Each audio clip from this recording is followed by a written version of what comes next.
Halo semua, kembali lagi ya. Jadi kembali pada video pembelajaran online itu ya, mata pelajaran front office kelas 12 SMK Negeri 3 Kintamani. Masih bersama Bapak yaitu Komang Adi Gunawan SPD selaku guru mata pelajaran produktif akomodasi perhotelan di SMK Negeri 3 Kintamani. Nah, pada kesempatan yang baik ini kita akan mempelajari luang lingkup kantor depan bagian 2. Nah, setelah kemarin sudah mempelajari luang lingkup kantor depan bagian 1, ini kita ada di bagian 2. Seperti itu. Nah, adapun agenda topik itu ya. Jadi pada video kali ini itu ya, yang mungkin bisa dibaca juga dan didengarkan, itu ada struktur organisasi front office, setelah itu ada job description, gitu ya, ada peralatan front office, ya, peralatan front office, setelah itu ada jenis kamar, ada harga kamar, dan ada juga status kamar. Seperti itu. Nah, mari kita ke agenda topik yang pertama, ya.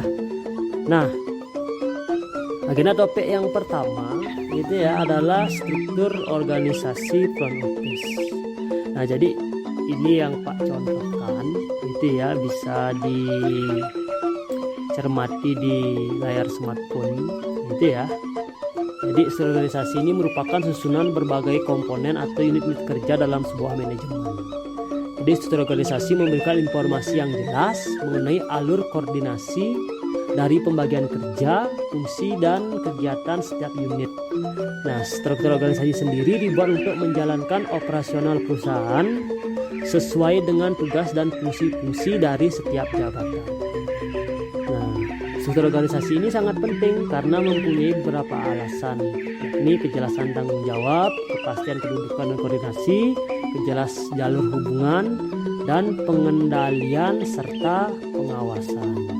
Nah, struktur organisasi pada umumnya ini setiap hotel itu memiliki perbedaan.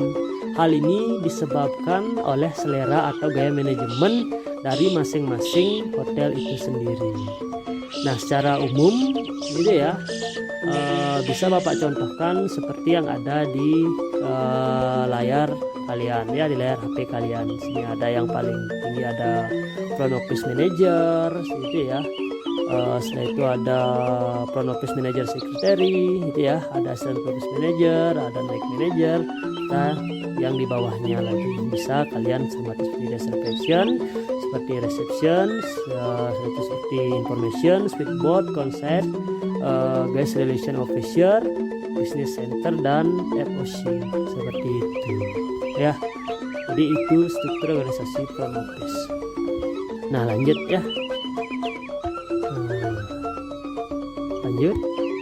Nah, kita lanjut ke agenda yang kedua, yaitu adalah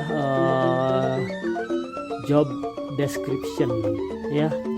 Job description ini itu ya bisa dicermati adalah tugas dan tanggung jawab satu jabatan yang dinyatakan dalam statement tertulis. Nah, daftar terperinci dari semua tugas utama suatu pekerjaan serta hal-hal yang menyangkut sistem hubungan laporan kerja, tugas tambahan, kondisi pekerjaan, beban, dan peralatan tertuang dalam job description. Nah, penjelasan yang Bapak paparkan ini menurut bukunya Sugiarto yang terbit tahun 2002 seperti itu. Nah, lanjut ya. Nah, jadi job description-nya itu ya, yang pertama itu adalah front office manager ya, atau FOM. Ini secara umum saja Bapak bahas ya. Kalau secara khususnya nanti akan Pak share materinya ya. Jadi yang pertama ini ada mengarahkan dan mengawasi seluruh bawahan secara langsung dan menjamin bahwa operasional sehari-hari di kantor depan ini berjalan lancar. Nah, jadi front office manager ini adalah tanggung jawabnya sangat besar sekali seperti itu ya. Nah, yang kedua ada front office manager secretary ya, atau sekretarisnya ini ya. Jadi memproses pekerjaan administrasi yang ada di front office. Secara khusus ia bertanggung jawab terhadap itu ya pekerjaan administrasi front office manager serta membantu kegiatan operasional front office manager dalam hal surat menyurat. gitu ya. Setelah itu yang selanjutnya ada asisten front office manager, gitu ya. Ini adalah menjalankan seluruh tugas tanggung jawab front office manager bila yang bersangkutan berhalangan atau tidak dapat menjalankan tugasnya. Nah, jadi ketika front office manajernya tidak ada, itu ya, atau sedang libur atau sedang cuti, adalah yang berhak menjalankan seluruh tugasnya atau yang berhak menggantikannya selama FOM-nya tidak ada adalah asisten FOM, dia adalah asisten front office manager. Nah, setelah itu yang selanjutnya ini ada night manager. Nah, jadi ini adalah tugasnya adalah membuat penyeimbang atau balancing ya. Nah, data-data yang ada di front office accounting dan menyiapkan ringkasan laporan keuangan sehari-hari. Nah, itu jadi tugas night manager. Oke, itu ya. Nah, jadi strukturisasi FO itu adalah secara umum 4 saja Pak jelaskan. Ya, mari kita lanjut ke topik selanjutnya, yaitu peralatan yang digunakan di front office. Itu ya. Jadi ada 12 kurang lebihnya ya. Jadi ada 12 peralatan yang digunakan. Mari kita bahas satu-satu. Yang pertama itu ada room status board ya. Jadi atau room rack status juga bisa ya, atau rak status kamar. Jadi suatu rak itu ya yang memberikan gambaran kepada petugas resepsionis mengenai keadaan kamar. Jadi ketika petugas resepsionisnya melihat room rack status, itu jadi tugas resepsionisnya itu mengetahui berapa kamar yang tersedia untuk dijual ya, dan berapa jumlah kamar yang siap untuk dijual maupun kamar yang tidak bisa dijual nanti bisa diketahui melalui room rack status kamar seperti itu ya. Nah, yang kedua ini ada reservation rack itu ya, atau rak pemesanan kamar. Jadi suatu rak yang digunakan oleh petugas reservasi untuk menyimpan data-data tamu yang sudah melakukan pemesanan sebelumnya seperti itu. Setelah itu ada time and date stamping machine itu ya. Jadi peralatan ini itu ya digunakan untuk menstempel jam dan tanggal pada kartu registrasi atau surat-surat masuk atau pesan yang diterima. Itu ya, time and date stamping machine ya. Selanjutnya ini ada information rack itu ya.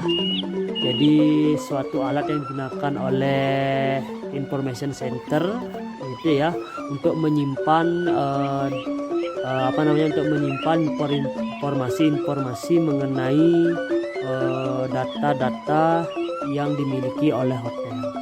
Jadi data-data yang dimiliki oleh hotel itu mungkin berupa berupa brosur seperti itu ya, berupa informasi tour guide seperti itu, dan informasi-informasi yang lainnya itu ya. Lanjutkan yang kelima ya, ada guys folio rack atau rak rekening tamu. Nah, jadi untuk memudahkan petugas kasir nanti dalam mengadakan tindak lanjut atau memasukkan semua transaksi tamu selama tamu itu tinggal di hotel itu ya. Yang keenam itu ya, ada mail and key rack itu ya. Jadi yang keenam ada mail and key rack. Apa itu? Itu ya, jadi merupakan alat untuk menyimpan kunci kamar itu ya, dan surat-surat tamu yang tinggal di hotel itu ya. Jadi terkadang ada tamu yang menitipkan pesan itu ya, bisa bisa ditaruh di mail and key rack seperti itu ya. Lanjut di yang ketujuh ya, ada switchboard itu ya, atau peralatan telepon. Jadi peralatan untuk menghubungkan percakapan telepon dari luar ke dalam hotel, dari hotel ke luar hotel, dan di dalam hotel itu sendiri. Biasanya kalau di telepon operator itu ya, peralatan ini disebut dengan PABX atau Prepared Automatic Brain Exchange gitu ya. Pak yakin ketika anak-anak dulu di kelas 11 itu ya pasti diajari mengenai peralatan yang ada di telepon operator seperti itu. Lanjut ya, jadi yang ke-8 ada PAXI Mail Machine. Nah, PAXI Mail Machine ini adalah sebuah alat elektronik yang fungsinya sebagai fotokopi jarak jauh atau alat untuk mencetak pesan yang dikirimkan melalui PAXI Mail. Jadi nanti pesan yang disampaikan oleh tamu itu sama persis dengan apa yang diterima, atau bisa dikatakan juga sebagai mesin fotokopi jarak jauh seperti itu ya. Nah, lanjut yang ke-9 sini ada telek mesin atau mesin telek itu ya. Di alat komunikasi yang sangat penting dan cepat untuk mengadakan hubungan tertulis dengan orang lain. Nah, itu. Selanjutnya ada namanya safe deposit box atau kotak pengaman ya. Jadi sejenis peti besi untuk mengamankan atau menyimpan barang-barang penting nih deh ya, atau barang-barang tamu berharga selama tinggal di hotel. Nah, safe deposit box ini juga terdapat pada kantor depan ya, atau pada kasir di front office seperti itu ya. Lanjut ada posting mesin atau mesin rekening tamu. Nah, mesin yang digunakan untuk mencatat transaksi tamu ke dalam rekening tamu yang bersangkutan seperti itu. Nah, setelah itu ada imprinter itu ya, atau mesin pencatat kartu. Nah, untuk mencatat informasi dari kartu kredit, itu ya untuk slip pembayaran. Jadi ketika ada tamu yang menggunakan kartu kredit atau kartu debit membayar, jadi bisa menggunakan imprinter mesin, atau nama lainnya di sini juga boleh mesin edisi atau mesin electronic data capture, yang fungsinya juga sama untuk mencatat informasi dari kartu kredit untuk slip pembayaran. Jadi imprinter ini sangat diperlukan untuk menangani pembayaran dengan menggunakan kartu seperti itu ya. Nah, jadi itulah peralatan, kurang lebihnya ada 12 peralatan yang ada di kantor depan ya. Mungkin kalau anak-anak mencari sumber lain pasti masih ada juga peralatan yang belum Bapak sebutkan yang digunakan di front office ya. Nah, lanjut ya ke agenda selanjutnya. Oke anak-anak, kita lanjut ke materi jenis kamar ya. Jadi sebagai seorang petugas resepsionis hotel itu ya, atau sebagai seorang petugas front office itu ya, jadi harus memahami jenis kamar yang tersedia di hotel itu sendiri tempat kalian bekerja untuk nantinya bisa dijual kepada calon tamu seperti itu. Nah, pada dasarnya jenis kamar di hotel ini bedakan menurut jenis kamar menurut tempat tidur gitu ya. Ada dibedakan lagi jenis kamar menurut letak dan penggunaannya, serta ada juga jenis kamar menurut tingkat fasilitas seperti itu. Jadi yang pertama yang akan kita bahas adalah jenis kamar menurut tempat tidur. Mungkin sudah tidak asing lagi ya ketika kalian mendapatkan pelajaran misalkan materi housekeeping gitu ya, kalian sudah dijelaskan pasti oleh guru yang bersangkutan mengenai apa itu single room, double room, twin room, triple room, dan suite room. Nah, mari kita bahas lagi ya mengenai single room, itu definisinya gimana itu ya. Mungkin yang masih ingat, kalau yang bisa Bapak jelaskan ini adalah kamar yang di dalamnya dilengkapi dengan sebuah tempat tidur tunggal atau single bed untuk satu orang tamu. Nah, biasanya bednya ini berukuran 80 kali 192 cm. Nah, sampai dengan 100 kali 200 cm. Jadi kalau tamunya single room gitu ya, berarti tamunya ini menginap satu orang dia. Nah, single ya, atau jomblo gitu ya, boleh ya. Nah, lanjut ya, ada juga yang jenis kamar atau tempat tidur yang kedua itu ada double room. Jadi definisi double room ini adalah kamar dilengkapi dengan sebuah tempat tidur besar ya. Di tempat tidurnya ini berukuran double bed untuk 2 orang guys biasanya seperti itu ya. Biasanya ukurannya ini adalah 135 kali 200 cm sampai dengan 150 kali 200 cm. Nah, yang ketiga ini ada twin room atau twin bedroom. Jadi kamar yang dilengkapi dengan dua tempat tidur, itu ya, dua tempat tidur single bed ya. Nah, masing-masing untuk satu orang tamu. Jadi twin room ini adalah kamar yang dapat ditempati oleh dua orang tamu, namun dengan bed yang berbeda. Jadi isinya di dalam itu adalah single bed. Nah, single bed dua menjadi twin room seperti itu. Nah, lanjut ya. Yang selanjutnya ini adalah triple room.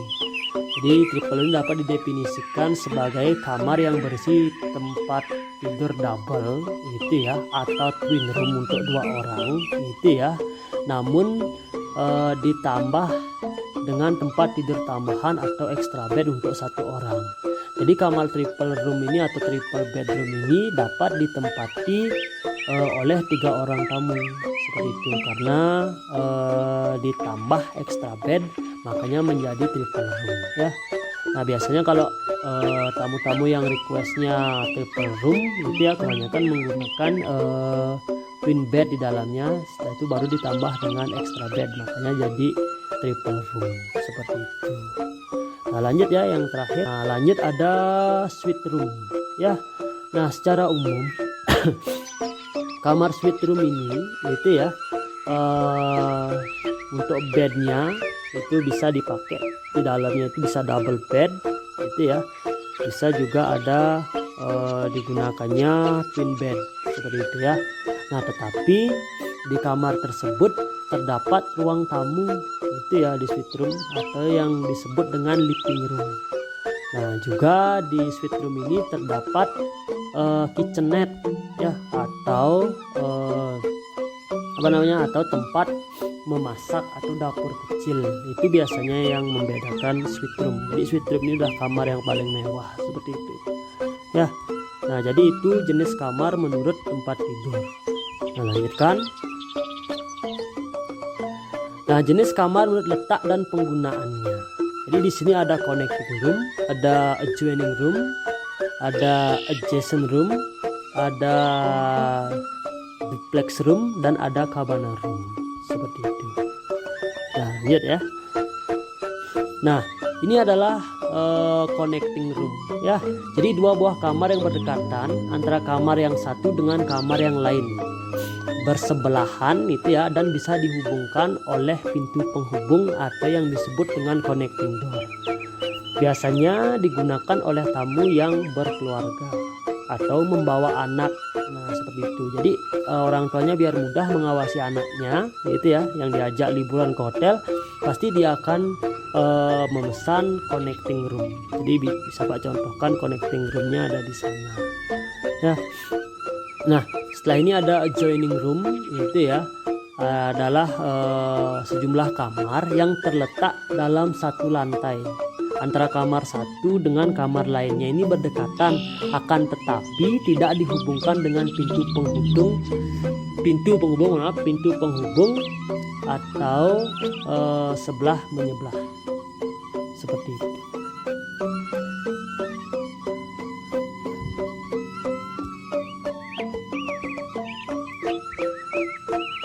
Nah, lanjut ya, ada adjoining room.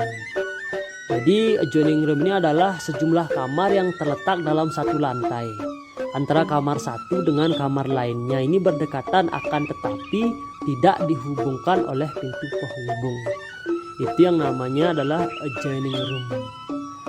Nah, kalau tadi ada ya adjacent room, ini adalah dua kamar yang terletak pada suatu lantai yang sama tapi berhadapan ya. Beda dengan adjoining room. Kalau adjoining room ini kan lantainya sama tapi bersebelahan.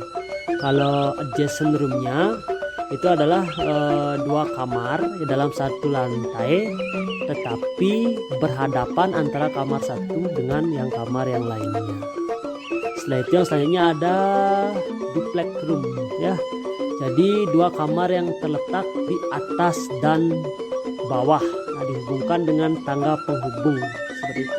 Dan jenis kamar seperti ini sering dijumpai pada hotel yang berbentuk cottage. Baru ada duplex room yang ada di contoh ya. Nah, lanjutkan. Nah, yang terakhir ada cabana room. Jadi kamar hotel yang menghadap ke pantai atau facing to the sea ya. Jadi ketika ada yang requestnya room with ocean view, berarti yang dikasih adalah cabana room seperti itu ya. Jadi mudah memahami ya tentang jenis kamar menurut letak dan penggunaannya ya. Jadi ada 5 kurang lebih. Bapak yang bisa contohkan gambarnya ada 4 ya. Oke, kita lanjutkan di jenis kamar menurut tingkat fasilitas. Jadi jenis kamar yang dibedakan menurut tingkat fasilitas yang ada di dalam kamar tersebut. Nah, makin mewah kelengkapan fasilitas yang tersedia, makin tinggi pula kelas kamar tersebut. Nah, dalam penggolongan ini ada beberapa istilah kamar menurut tingkat fasilitas, antara lain yang bisa kalian simak di layar smartphone kalian.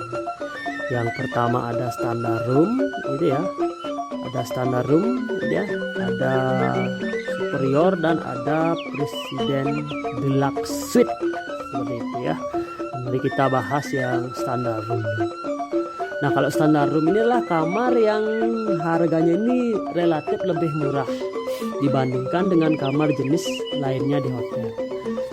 Hal ini dikarenakan fasilitas yang tersedia di dalam kamar tersebut merupakan fasilitas standar yang berlaku di hotel tersebut.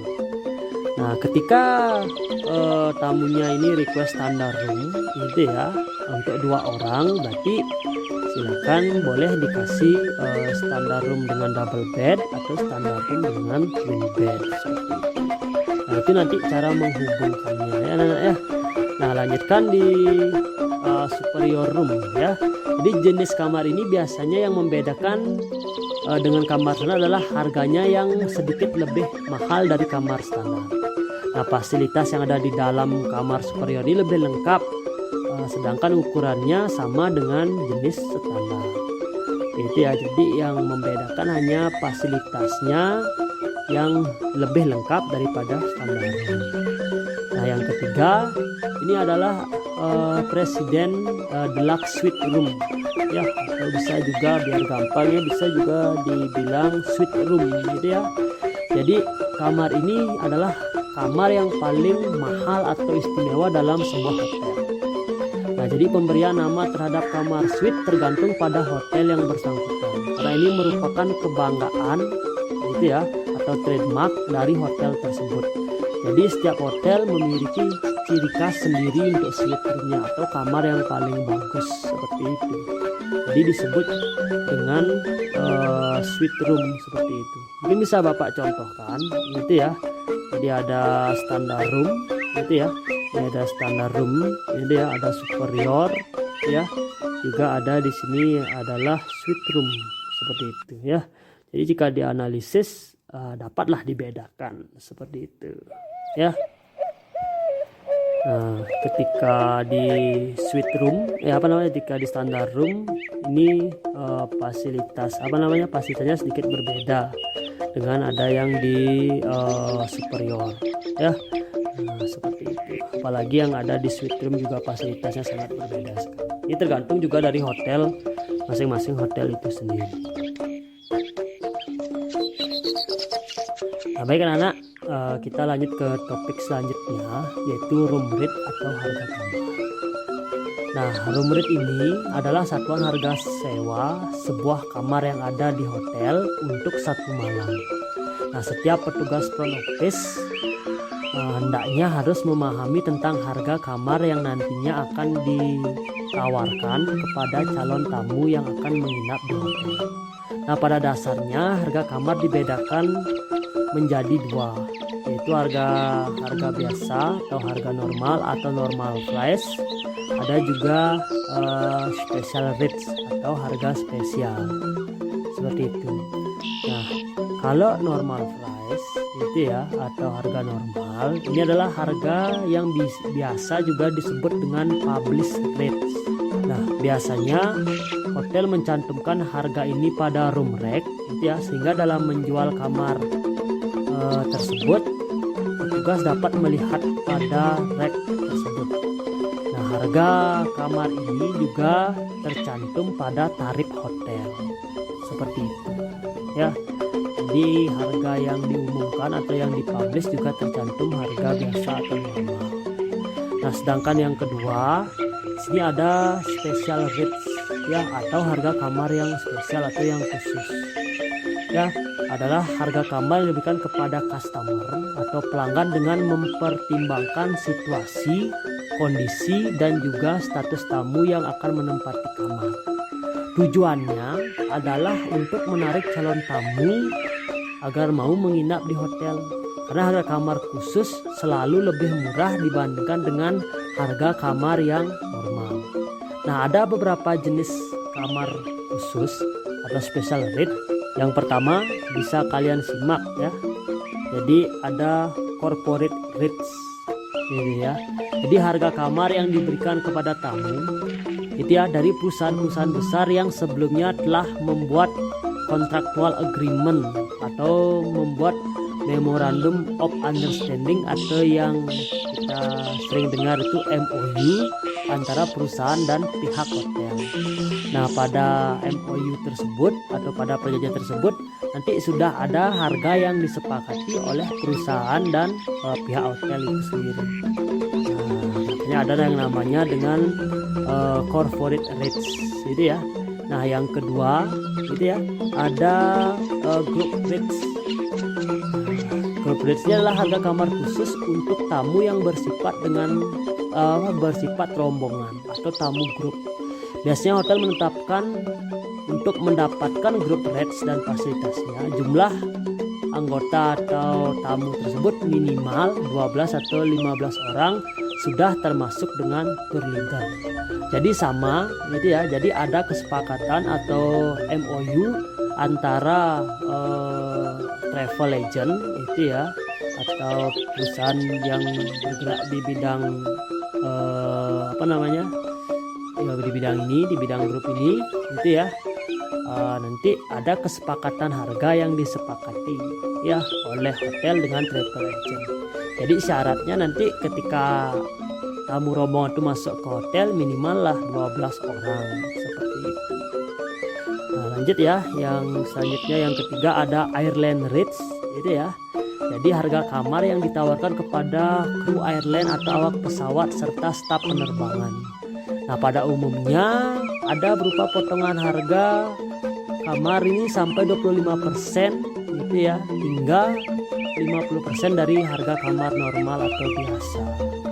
Nah, itu ya, jadi ketika ada kru airline itu ya, atau awak pesawat ingin menginap di hotel kita, nanti diskonnya mulai dari 25% sampai dengan 50% seperti itu ya.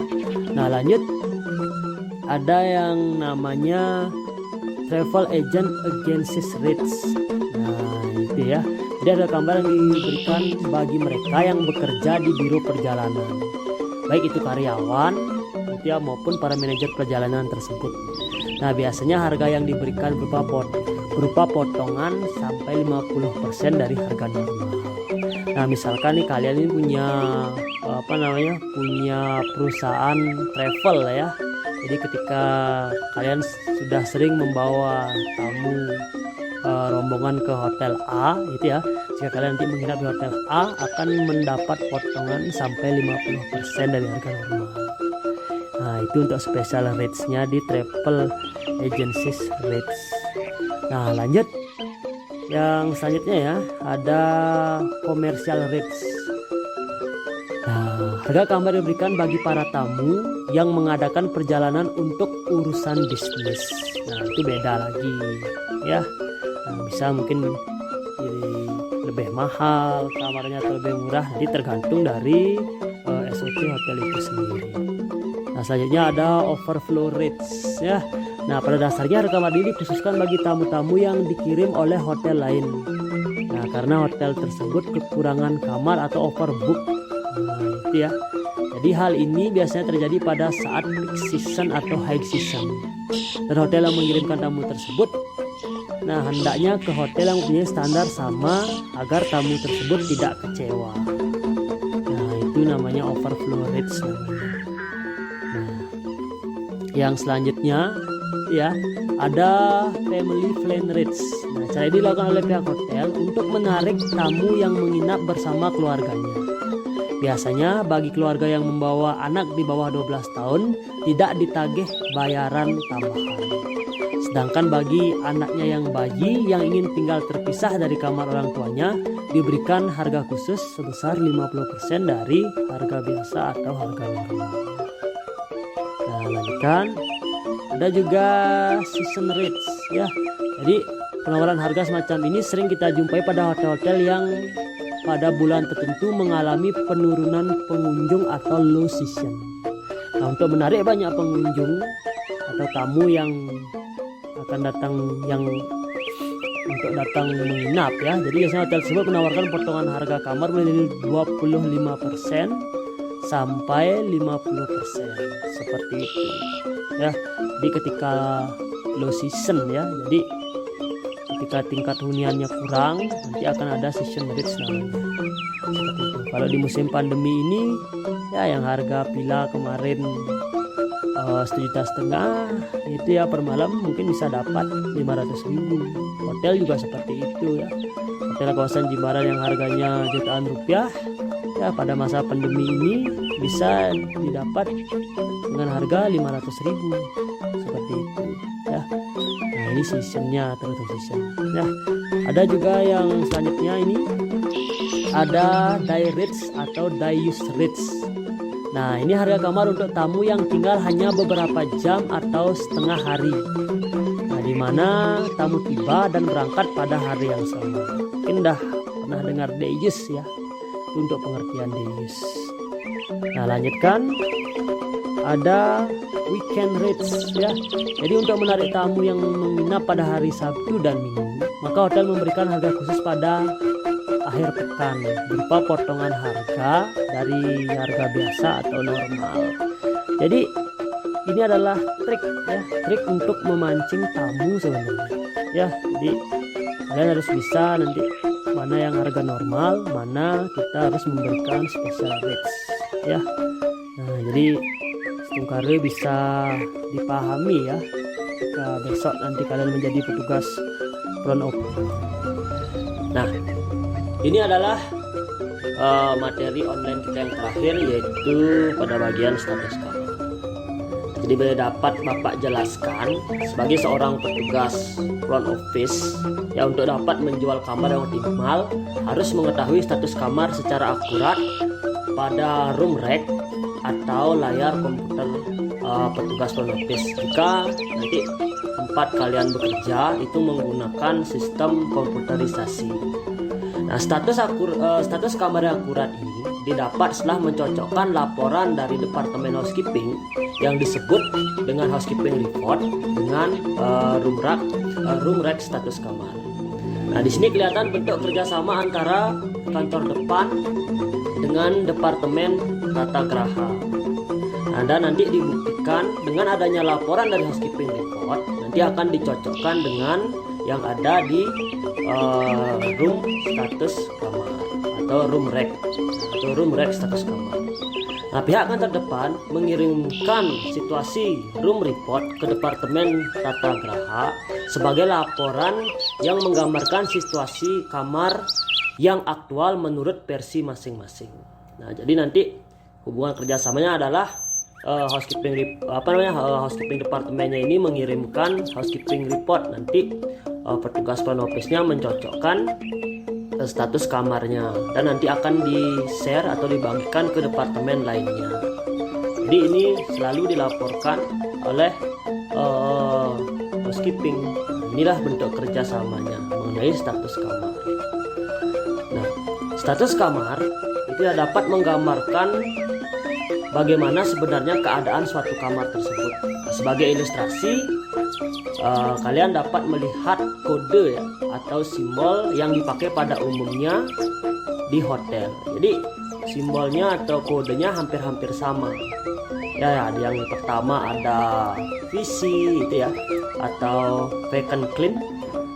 Bisa Bapak jelaskan ini, kalau vacant clean ini adalah kamar kosong bersih dan siap untuk dijual atau ready to sell.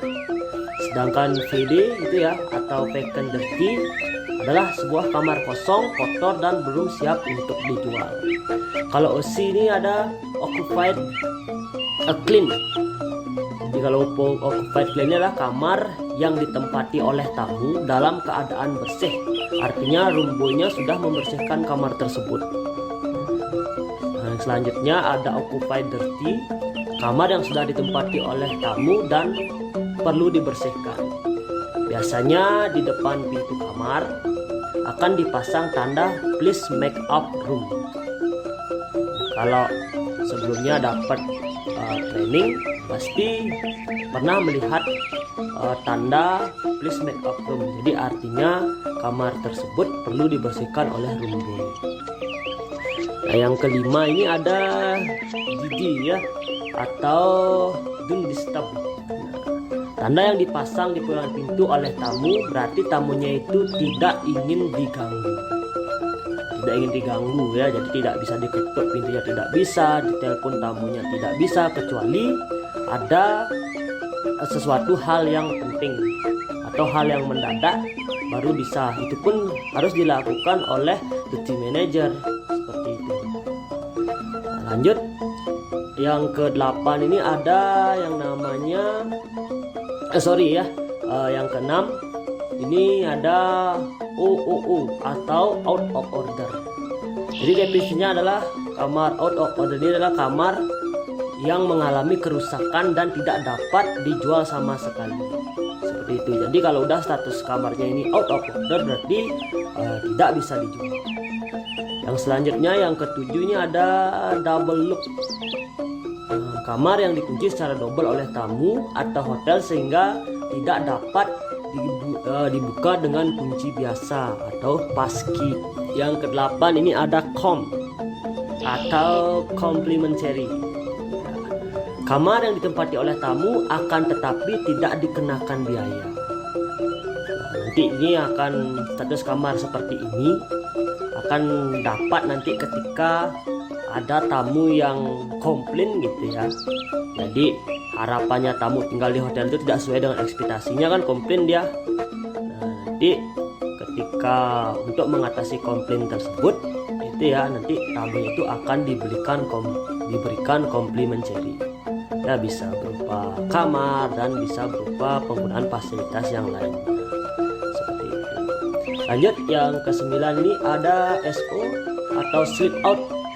Nah, tamu ini sudah check-in di hotel gitu ya, tetapi karena suatu hal yang tidak kita ketahui, tamunya itu tidak menempati kamar yang dipesan. Seperti itu. Nah, jadi ini tamunya ini tidur di luar hotel, di hotel berbeda ya, bukan di teras hotel nanti tidurnya. Nah, lanjut yang ke-10 ini ada yang disebut dengan resident employee atau kamar yang ditempati oleh pimpinan maupun staf hotel lainnya atas kepentingan sesuatu yang telah disetujui oleh manajemen hotel. Seperti itu. Yang selanjutnya ini ada ONL atau occupied no luggage. Jadi definisinya ini adalah kamar yang dihuni oleh tamu, tetapi tamu itu tidak membawa barang atau koper. Jadi nanti statusnya ini adalah ONL, occupied no luggage. Ya, lanjut. Nah, lanjut di sini ada skipper. Nah, kalau tamu skipper ini adalah tamu yang meninggalkan hotel tanpa menyelesaikan pembayaran. Jadi nanti anak-anak kalau tugas jadi front office, apalagi menemukan tamu yang ONL ya, occupied no luggage, hati-hati nanti tamunya bisa berubah jadi tamu skipper, tamu yang meninggalkan hotel tanpa menyelesaikan pembayaran. Itu namanya status kamar skipper. Nah, lanjutkan yang ke 13 ya, ini ada stayover. Jadi kalau stayover ini adalah tamu yang memperpanjang masa lama tinggal ya di hotel. Nah, dan membatalkan proses checkout di hari yang sudah ditentukan. Itu namanya stay over atau extend juga boleh. Ya, selanjutnya lagi ada EA, adalah expected arrival. Status kamar EA ini adalah kamar yang sudah dipesan atau yang dipesan sebelumnya, atau kamar yang tamunya diharapkan tiba pada hari ini. Itu status kamar EA. Nah, hampir mirip dengan status kamar CI atau check-in. Nah, selanjutnya ada yang terakhir, ini ada ED atau expected departure. Kalau expected departure adalah kamar tamu gitu ya, yang diharapkan untuk meninggalkan kamar hari ini. Nah, baru diharapkan ya. Kalau sudah kalau sudah pasti meninggalkan hotel, nanti dia akan berubah menjadi CO atau check out-nya hampir sama sih sebenarnya. Cuma kalau EA dan ED ini baru diharapkan tiba, baru diharapkan meninggalkan hotel. Bisa saja tamu itu tidak tiba, dan bisa saja juga tamu tersebut tidak meninggalkan hotel seperti itu ya. Nah, itu oke anak, itu adalah video pembelajaran online pada pertemuan kali ini ya. Jadi videonya cukup panjang, dimohon maaf saja jika konsum datanya terlalu banyak, tapi biar sekalian belajar.